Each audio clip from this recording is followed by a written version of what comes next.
আসসালামু আলাইকুম। পুরান ঢাকার একটি বিখ্যাত শরবত মহব্বতের শরবত আজকে বানাবো সম্পূর্ণ ন্যাচারাল উপায়ে। প্রাকৃতিক সব উপাদান থেকে কালার আসবে, মিষ্টি আসবে।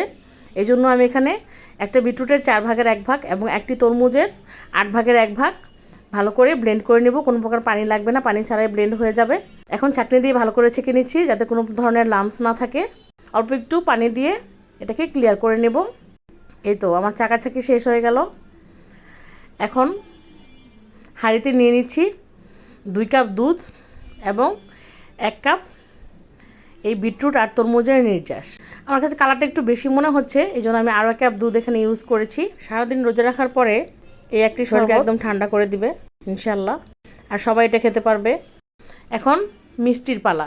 এখানে আমি চিনি ইউজ করব না, মধু ইউজ করব, এই যে খাঁটি মধু। আর লিচু ফুলের মধুটা একটু মিষ্টি বেশি হয়, তাই পরিমাণেও কম লাগে। আমি এখানে বোতলের যে কার্ক আছে সেই কার্কের 2 কার্ক দিয়ে দিচ্ছি, লাগলে আপনারা একটু বেশি করে দিয়ে নেবেন। এখন দিয়ে দিচ্ছি তরমুজ কুচি করে কাটা। প্রাকৃতিক উপাদানের কারণে শরীরে একটা আলাদা এনার্জি পাওয়া যাবে। অল্প একটু পিঙ্ক সল্ট দিয়ে দিব। বানানো খুবই ইজি। এখানে বিটরুটের হালকা একটা ঘ্রাণ আসতে পারে, অনেকের পছন্দ নাও লাগতে পারে। আমার তো ভালো লাগে, কিন্তু আমার ছেলের মাঝে মাঝে একটু প্রবলেম হয়, তাই আমি এখানে একটু রুহ আফজা দিয়ে দিলাম। অনেকে ইচ্ছা করলে দিতে পারেন, না দিলেও কোনো প্রবলেম নেই।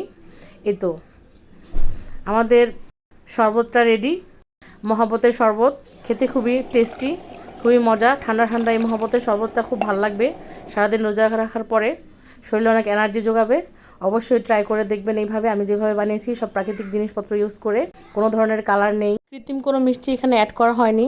এই জন্য ছোটো থেকে বড়, বয়স্ক, বৃদ্ধ, অসুস্থ রোগী সবাই এটা খেতে পারবে। ধন্যবাদ।